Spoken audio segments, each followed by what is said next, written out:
Scene. A big old-fashioned room in Captain Horster's house. At the back, folding doors, which are standing open, lead to an anteroom. 3 windows in the left-hand wall.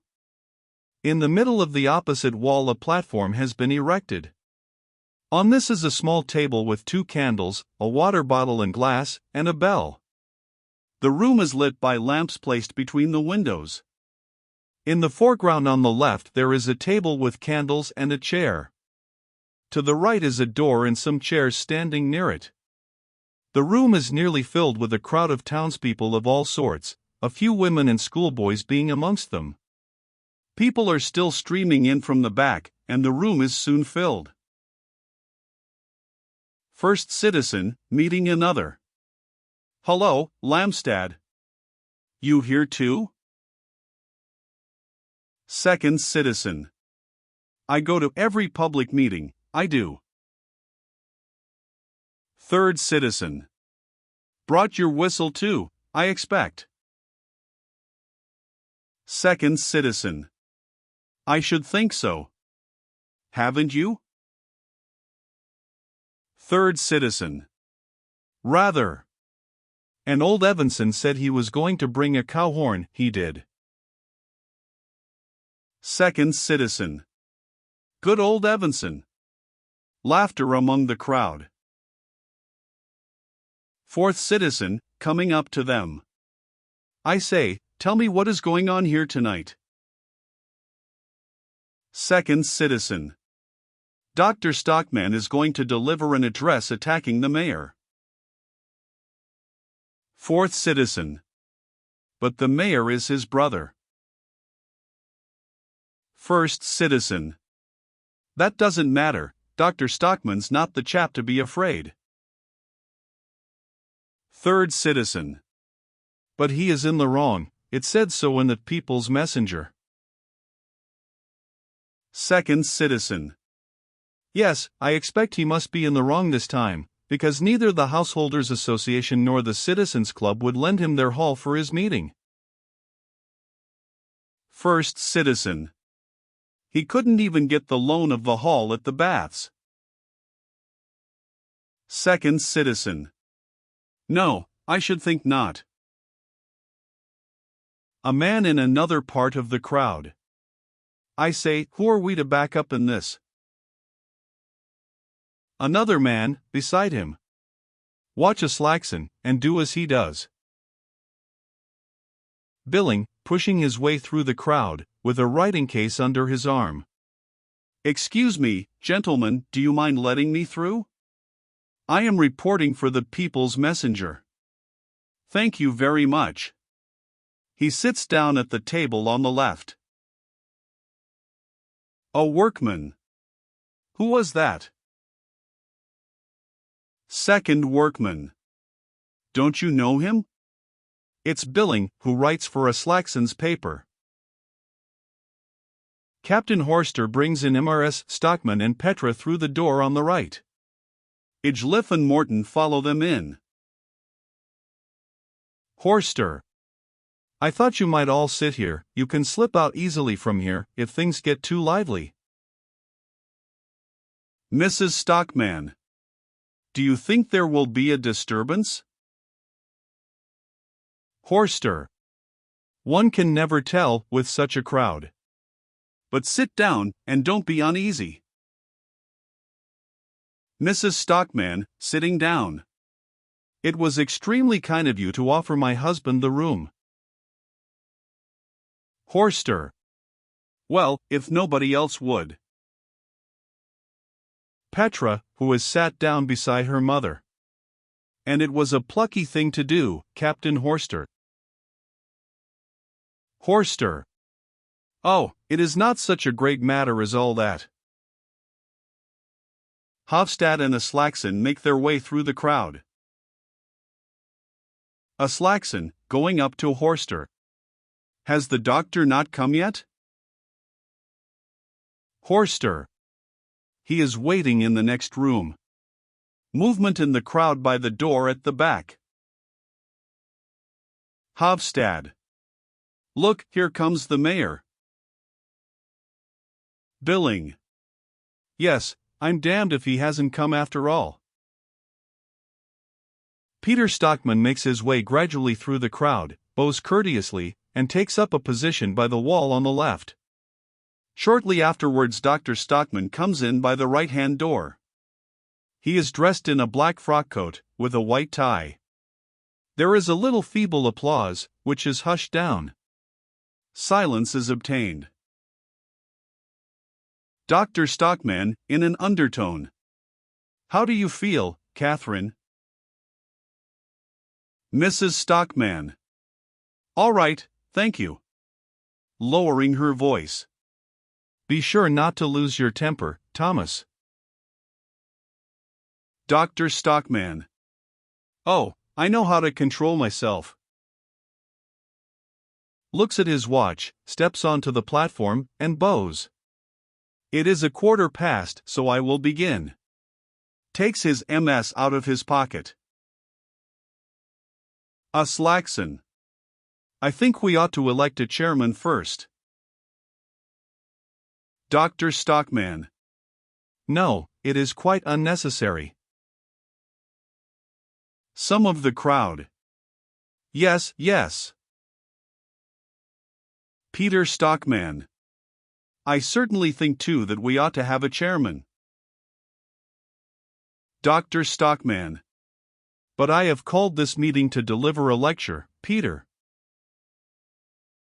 Peter Stockmann. Dr. Stockmann's lecture may possibly lead to a considerable conflict of opinion. Voices in the crowd. A chairman. A chairman. Hofstad. The general wish of the meeting seems to be that a chairman should be elected. Dr. Stockmann, restraining himself. Very well, let the meeting have its way. Slackson. Will the mayor be good enough to undertake the task?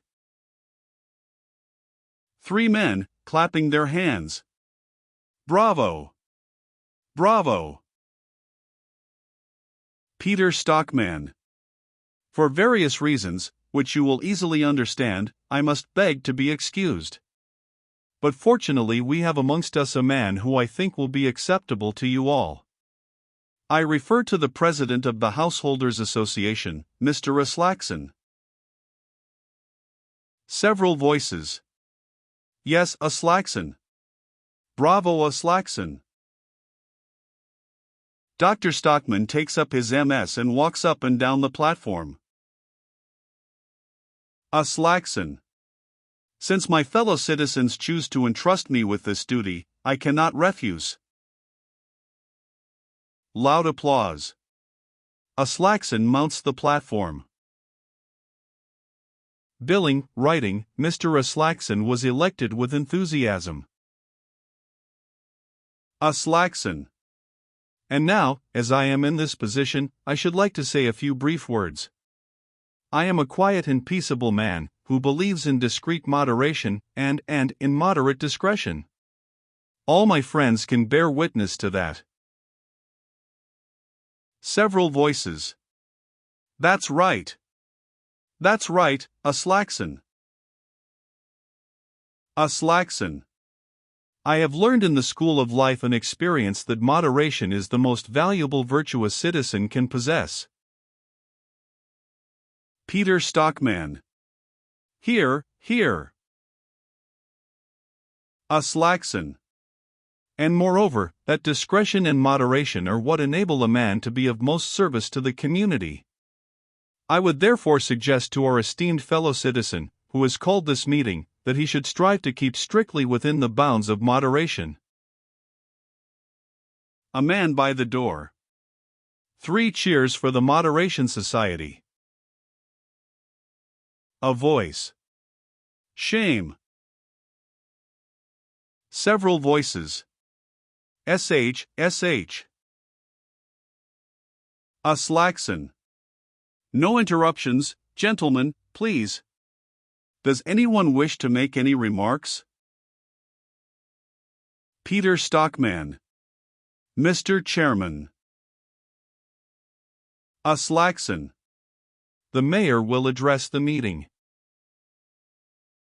Peter Stockmann. In consideration of the close relationship in which, as you all know, I stand to the present medical officer of the baths, I should have preferred not to speak this evening. But my official position with regard to the baths and my solicitude for the vital interests of the town compel me to bring forward a motion. I venture to presume that there is not a single one of our citizens present who considers it desirable that unreliable and exaggerated accounts of the sanitary condition of the baths and the town should be spread abroad. Several voices. No, no.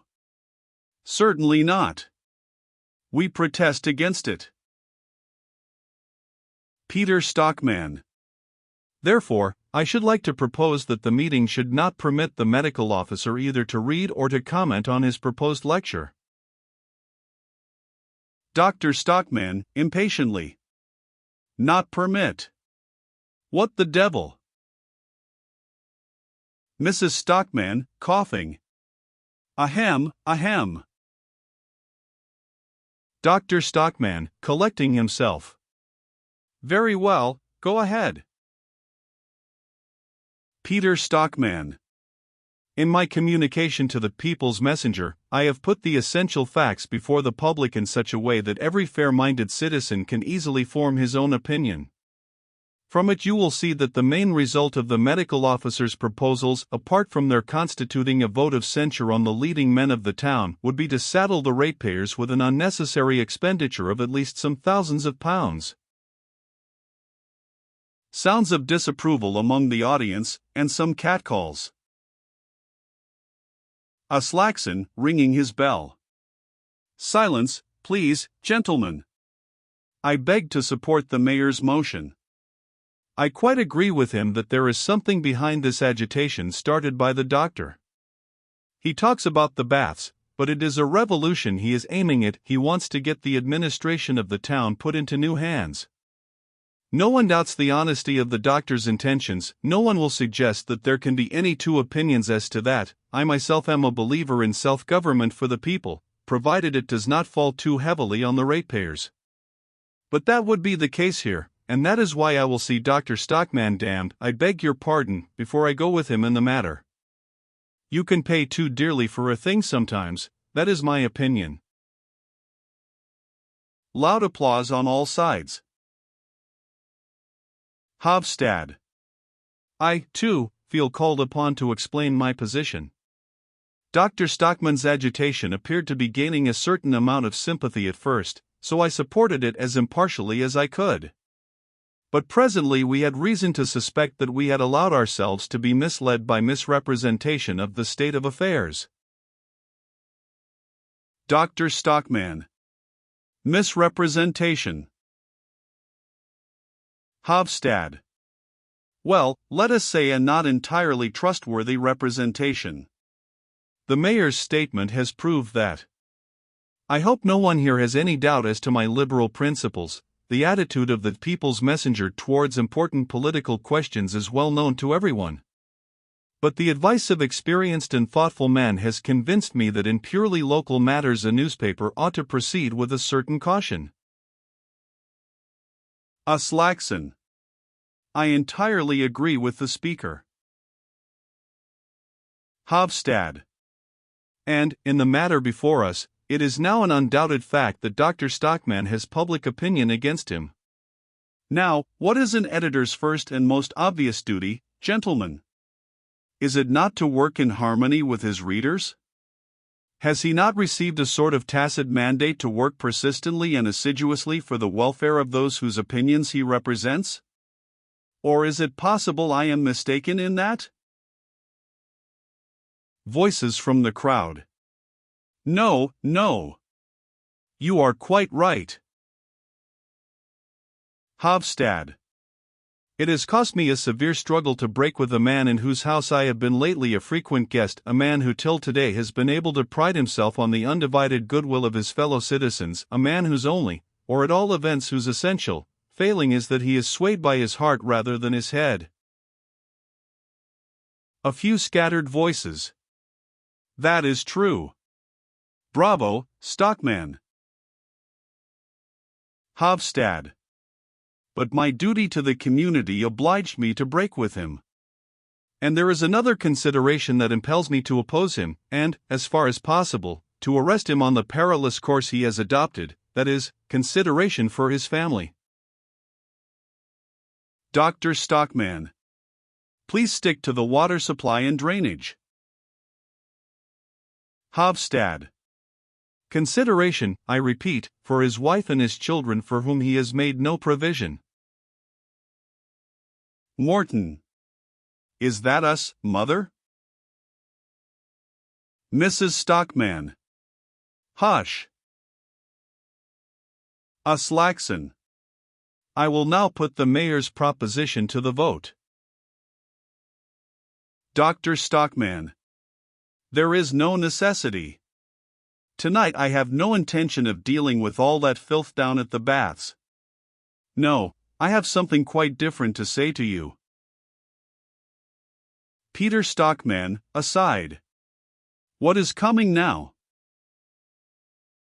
A drunken man, by the entrance door. I am a ratepayer.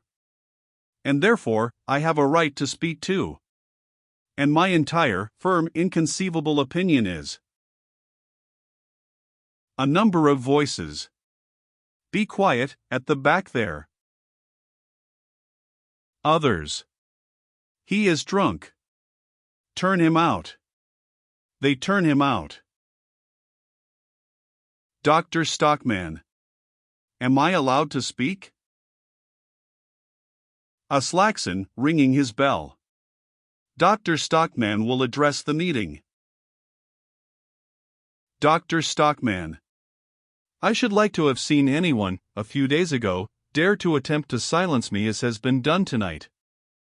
I would have defended my sacred rights as a man, like a lion.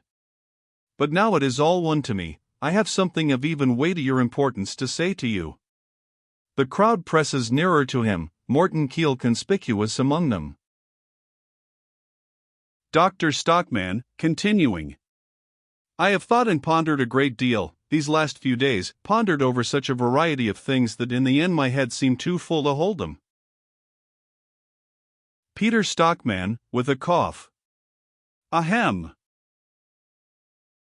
Dr. Stockmann. But I got them clear in my mind at last, and then I saw the whole situation lucidly. And that is why I am standing here tonight. I have a great revelation to make to you, my fellow citizens. I will impart to you a discovery of a far wider scope than the trifling matter that our water supply is poisoned and our medicinal baths are standing on pestiferous soil. A number of voices, shouting. Don't talk about the baths. We won't hear you. None of that. Dr. Stockmann. I have already told you that what I want to speak about is the great discovery I have made lately, the discovery that all the sources of our moral life are poisoned and that the whole fabric of our civic community is founded on the pestiferous soil of falsehood. Voices of disconcerted citizens. What is that he says? Peter Stockmann. Such an insinuation. Aslaxon, with his hand on his bell. I call upon the speaker to moderate his language. Dr. Stockmann. I have always loved my native town as a man only can love the home of his youthful days. I was not old when I went away from here, an exile, longing and memories cast as it were an additional halo over both the town and its inhabitants. Some clapping and applause. And there I stayed, for many years, in a horrible hole far away up north. When I came into contact with some of the people that lived scattered about among the rocks, I often thought it would have been more service to the poor half-starved creatures if a veterinary doctor had been sent up there, instead of a man like me. Murmurs among the crowd. Billing, laying down his pen. I'm damned if I have ever heard. Hofstad. It is an insult to a respectable population. Dr. Stockmann. Wait a bit. I do not think anyone will charge me with having forgotten my native town up there. I was like one of the eiderducks brooding on its nest, and what I hatched was the plans for these baths. Applause and protests. And then when fate at last decreed for me the great happiness of coming home again, I assure you, gentlemen, I thought I had nothing more in the world to wish for.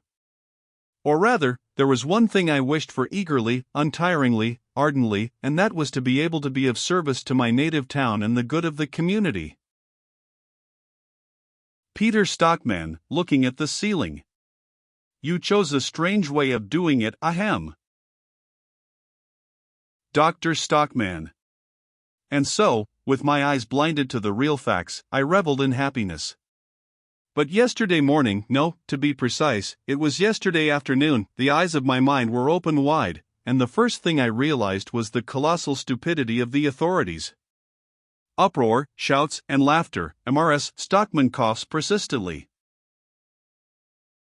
Peter Stockmann. Mr. Chairman. A Slackson, ringing his bell. By virtue of my authority. Dr. Stockmann. It is a petty thing to catch me up on a word, Mr. Slackson.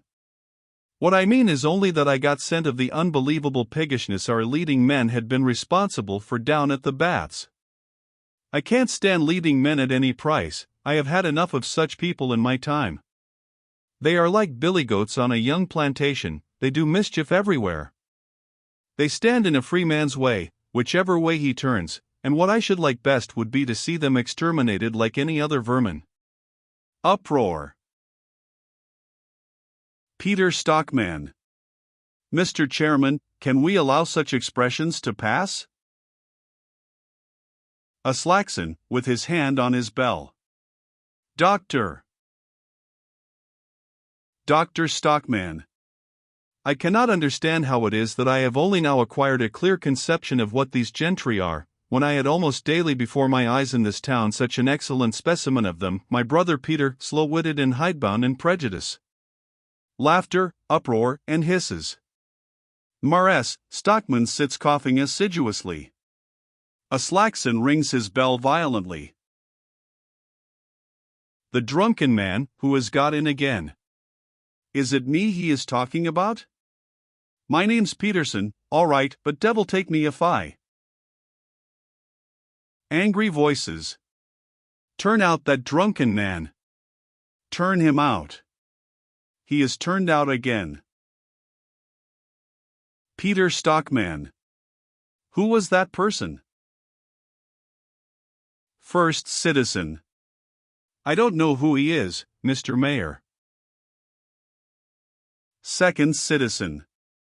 He doesn't belong here. Third citizen. I expect he is a navvy from over at, the rest is inaudible. A Slackson. He had obviously had too much beer. Proceed, doctor, but please strive to be moderate in your language. Dr. Stockmann. Very well, gentlemen, I will say no more about our leading men. And if anyone imagines, from what I have just said, that my object is to attack these people this evening, he is wrong, absolutely wide of the mark. For I cherish the comforting conviction that these parasites, all these venerable relics of a dying school of thought, are most admirably paving the way for their own extinction. They need no doctor's help to hasten their end. Nor is it folk of that kind who constitute the most pressing danger to the community. It is not they who are most instrumental in poisoning the sources of our moral life and infecting the ground on which we stand. It is not they who are the most dangerous enemies of truth and freedom amongst us. Shouts from all sides. Who then? Who is it? Name. Name. Dr. Stockmann. You may depend upon it, I shall name them. That is precisely the great discovery I made yesterday. Raises his voice. The most dangerous enemy of truth and freedom amongst us is the compact majority, yes, the damned compact liberal majority, that is it. Now you know. Tremendous uproar. Most of the crowd are shouting, stamping and hissing. Some of the older men among them exchange stolen glances and seem to be enjoying themselves. Ms. Stockmann gets up, looking anxious. Ijlif and Morton advance threateningly upon some schoolboys who are playing pranks. Aslaxon rings his bell and begs for silence. Hofstad and Billing both talk at once, but are inaudible. At last quiet is restored. Aslaxon. As chairman, I call upon the speaker to withdraw the ill-considered expressions he has just used. Dr. Stockmann. Never, Mr. Aslaxon.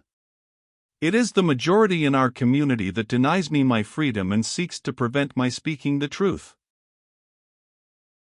Hofstad. The majority always has right on its side. Billing. And truth too, by God. Dr. Stockmann. The majority never has right on its side. Never, I say. That is one of these social lies against which an independent, intelligent man must wage war. Who is it that constitute the majority of the population in a country? Is it the clever folk, or the stupid? I don't imagine you will dispute the fact that at present the stupid people are in an absolutely overwhelming majority all the world over. But, good Lord, you can never pretend that it is right that the stupid folk should govern the clever ones. Uproar and cries. Oh, yes, you can shout me down, I know. But you cannot answer me. The majority has might on its side, unfortunately, but right it has not. I am in the right, I and a few other scattered individuals. The minority is always in the right. Renewed uproar. Hofstad. Ah, so Dr. Stockmann has become an aristocrat since the day before yesterday. Dr. Stockmann. I have already said that I don't intend to waste a word on the puny, narrow-chested, short-winded crew whom we are leaving astern. Pulsating life no longer concerns itself with them. I am thinking of the few, the scattered few amongst us, who have absorbed new and vigorous truths. Such men stand, as it were, at the outposts, so far ahead that the compact majority has not yet been able to come up with them, and there they are fighting for truths that are too newly born into the world of consciousness to have any considerable number of people on their side as yet. Hofstad. So the doctor is a revolutionary now. Dr. Stockmann. Good heavens, of course I am, Mr. Hofstad. I propose to raise a revolution against the lie that the majority has the monopoly of the truth. What sort of truths are they that the majority usually supports? They are truths that are of such advanced age that they are beginning to break up. And if a truth is as old as that, it is also in a fair way to become a lie, gentlemen. Laughter and mocking cries. Yes, believe me or not, as you like, but truths are by no means as long-lived at Methuselah as some folk imagine. A normally constituted truth lives, let us say, as a rule 17 or 18, or at most 20 years, seldom longer. But truths as aged as that are always worn frightfully thin, and nevertheless it is only then that the majority recognizes them and recommends them to the community as wholesome moral nourishment. There is no great nutritive value in that sort of fare, I can assure you, and, as a doctor, I ought to know. These majority truths are like last year's cured meat, like rancid, tainted ham, and they are the origin of the moral scurvy that is rampant in our communities. Aslaxon. It appears to me that the speaker is wandering a long way from his subject. Peter Stockmann. I quite agree with the chairman. Dr. Stockmann.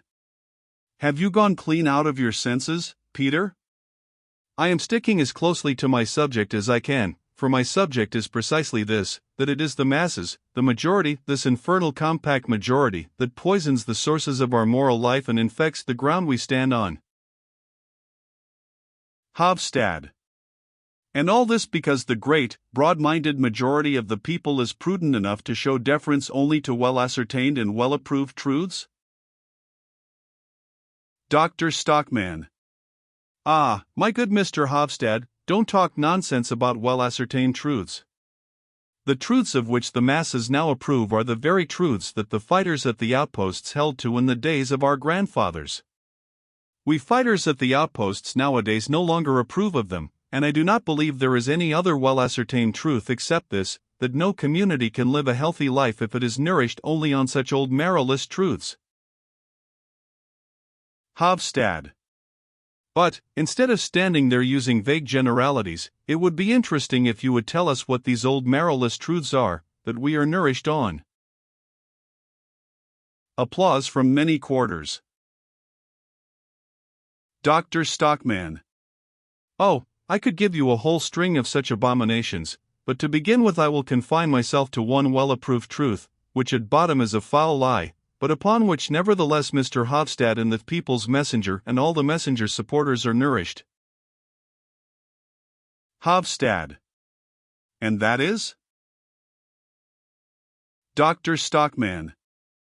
That is, the doctrine you have inherited from your forefathers and proclaim thoughtlessly far and wide, the doctrine that the public, the crowd, the masses, are the essential part of the population, that they constitute the people, that the common folk, the ignorant and incomplete element in the community, have the same right to pronounce judgment and to approve, to direct and to govern, as the isolated, intellectually superior personalities in it. Billing. Well, damn me if ever I. Hofstad, at the same time, shouting out. Fellow citizens, take good note of that. A number of voices, angrily. Oh ho, we are not the people. Only the superior folk are to govern, are they? A workman. Turn the fellow out for talking such rubbish. Another. Out with him. Another, calling out. Blow your horn, Evanson. A horn is blown loudly, amidst hisses and an angry uproar. Dr. Stockmann, when the noise has somewhat abated. Be reasonable. Can't you stand hearing the voice of truth for once? I don't in the least expect you to agree with me all at once, but I must say I did expect Mr. Hofstad to admit I was right, when he had recovered his composure a little. He claims to be a free thinker. Voices, in murmurs of astonishment. Free thinker, did he say? Is Hofstad a free thinker? Hofstad, shouting. Prove it, Dr. Stockmann. When have I said so in print? Dr. Stockmann, reflecting. No, confound it, you are right, you have never had the courage to. Well, I won't put you in a hole, Mr. Hofstad. Let us say it is I that am the free thinker, then. I am going to prove to you, scientifically, that the People's Messenger leads you by the nose in a shameful manner when it tells you that the common people, the crowd, the masses, are the real essence of the people. That is only a newspaper lie, I tell you. The common people are nothing more than the raw material of which a people is made. Groans, laughter and uproar. Well, isn't that the case? Isn't there an enormous difference between a well-bred and an ill-bred strain of animals? Take, for instance, a common barn-door hen. What sort of eating do you get from a shriveled-up old scrag of a fowl like that? Not much, do you? And what sort of eggs does it lay?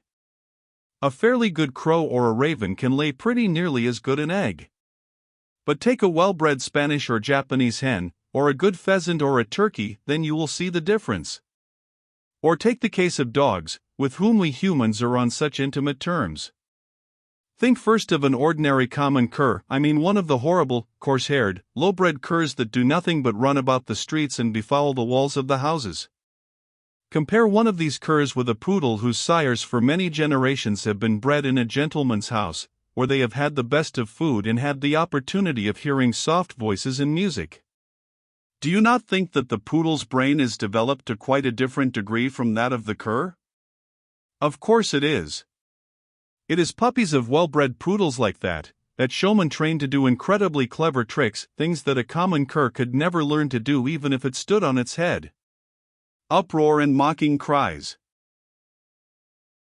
A citizen calls out, "Are you going to make out we are dogs, now?" Another citizen, "We are not animals, doctor." Dr. Stockmann, "Yes, but, bless my soul, we are, my friend. It is true we are the finest animals anyone could wish for, but, even among us, exceptionally fine animals are rare. There is a tremendous difference between poodlemen and curmen. And the amusing part of it is, that Mr. Hofstad quite agrees with me as long as it is a question of four-footed animals." Hofstad, "Yes, it is true enough as far as they are concerned."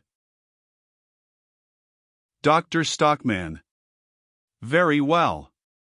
But as soon as I extend the principle and apply it to two-legged animals, Mr. Hofstad stops short.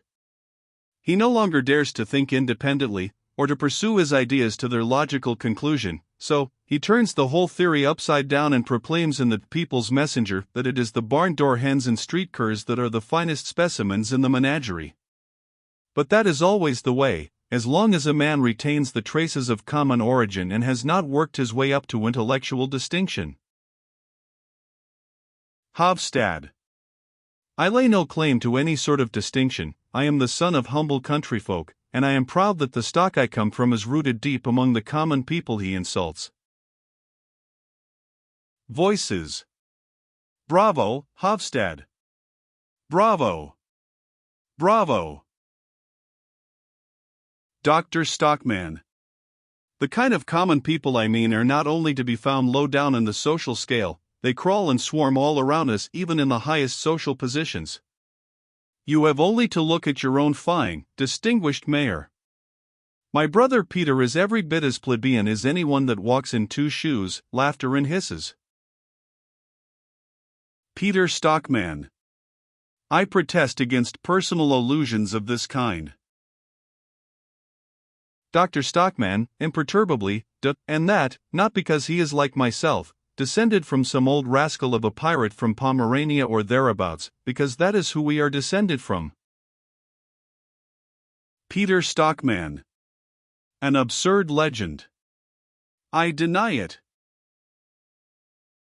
Dr. Stockmann, "But because he thinks what his superiors think, and holds the same opinions as they, people who do that are, intellectually speaking, common people, and that is why my magnificent brother Peter is in reality so very far from any distinction, and consequently also so far from being liberal-minded." Peter Stockmann, "Mr. Chairman." Hofstad, "So it is only the distinguished men that are liberal-minded in this country? We are learning something quite new." Laughter.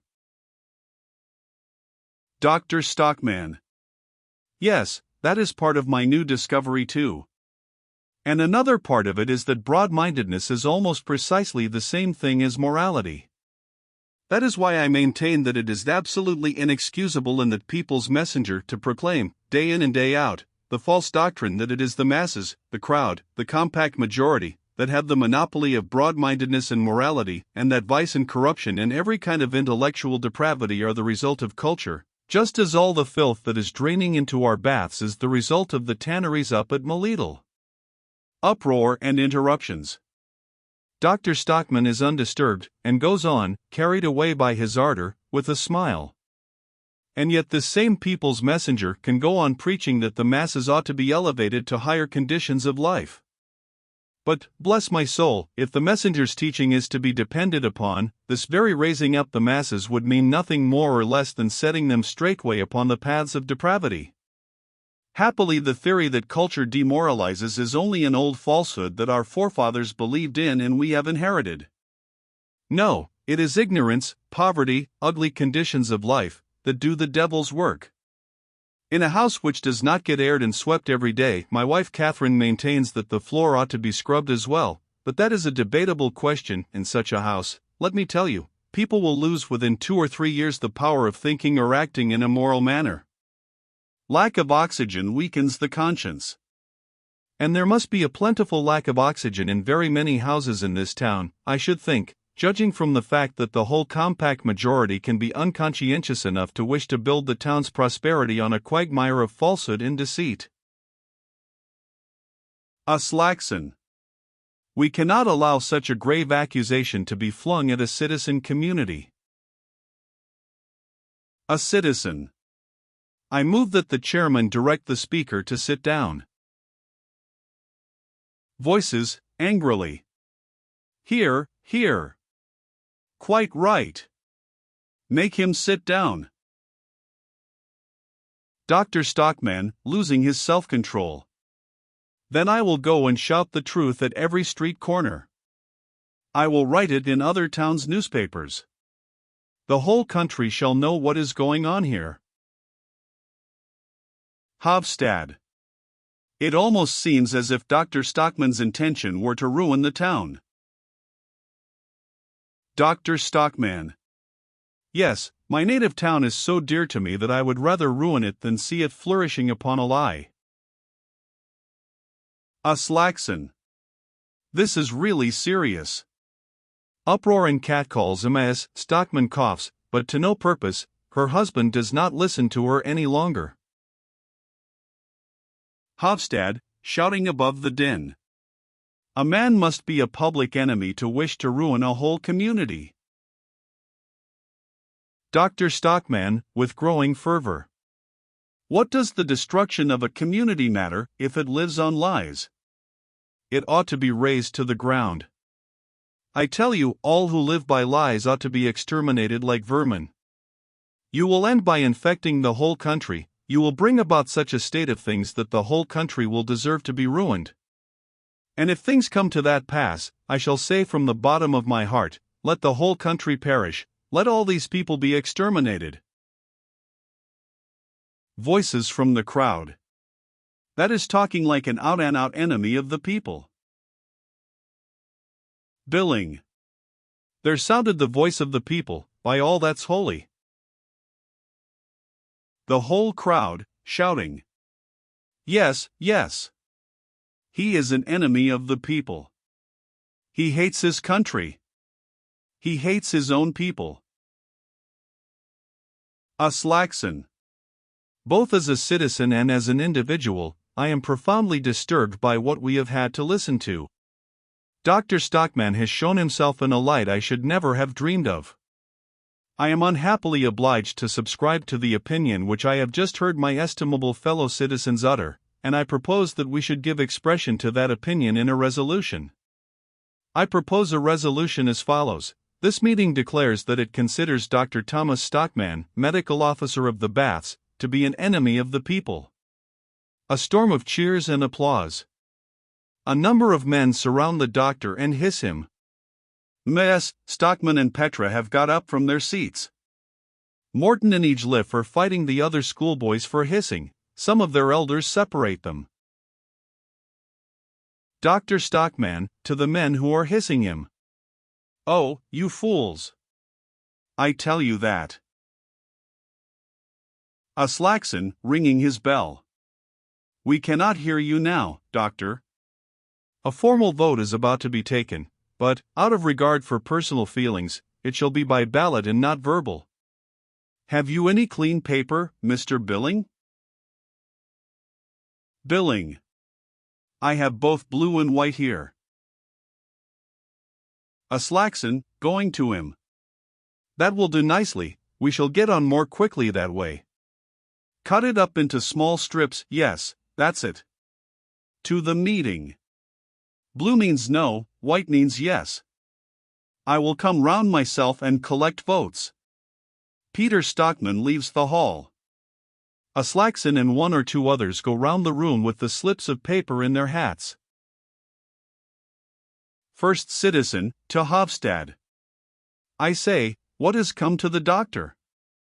What are we to think of it? Hofstad. Oh, you know how headstrong he is. Second citizen, to Billing. Billing, you go to their house, have you ever noticed if the fellow drinks? Billing. Well, I'm hanged if I know what to say. There are always spirits on the table when you go. Third citizen. I rather think he goes quite off his head sometimes. First citizen. I wonder if there is any madness in his family? Billing. I shouldn't wonder if there were. Fourth citizen. No, it is nothing more than sheer malice. He wants to get even with somebody for something or other. Billing. Well, certainly he suggested a rise in his salary on one occasion lately, and did not get it. The citizens, together. Ah, then it is easy to understand how it is. The drunken man, who has got among the audience again. I want a blue one, I do. And I want a white one too. Voices. It's that drunken chap again. Turn him out. Morton Keel. Going up to Dr. Stockmann. Well, Stockmann, do you see what these monkey tricks of yours lead to? Dr. Stockmann. I have done my duty. Morton Keel. What was that you said about the tanneries at Moleedle? Dr. Stockmann. You heard well enough. I said they were the source of all the filth. Morton Keel. My tannery too? Dr. Stockmann. Unfortunately, your tannery is by far the worst. Morton Keel. Are you going to put that in the papers? Dr. Stockmann. I shall conceal nothing. Morton Keel. That may cost you dearly, Stockmann. Goes out. A stout man, going up to Captain Horster, without taking any notice of the ladies. Well, Captain, so you lend your house to enemies of the people? Horster. I imagine I can do what I like with my own possessions, Mr. Vick. The stout man. Then you can have no objection to my doing the same with mine. Horster. What do you mean, sir? The stout man. You shall hear from me in the morning. Turns his back on him and moves off.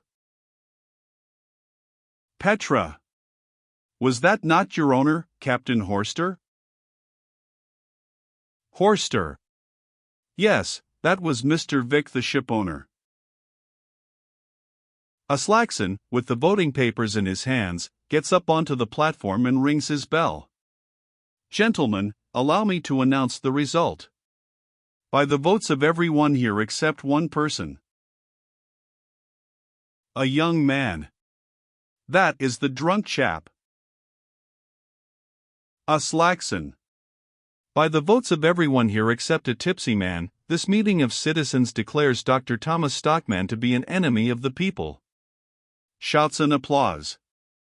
3 cheers for our ancient and honorable citizen community. Renewed applause. 3 cheers for our able and energetic mayor, who has so loyally suppressed the promptings of family feeling. Cheers. The meeting is dissolved. Gets down. Billing. 3 cheers for the chairman. The whole crowd. 3 cheers for a slackson. Hurrah! Dr. Stockmann. My hat and coat, Petra. Captain, have you room on your ship for passengers to the New World? Horster.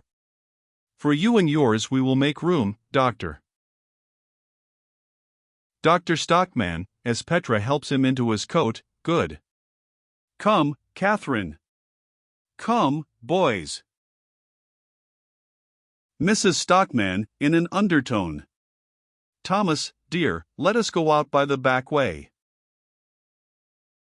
Dr. Stockmann. No back ways for me, Catherine, raising his voice.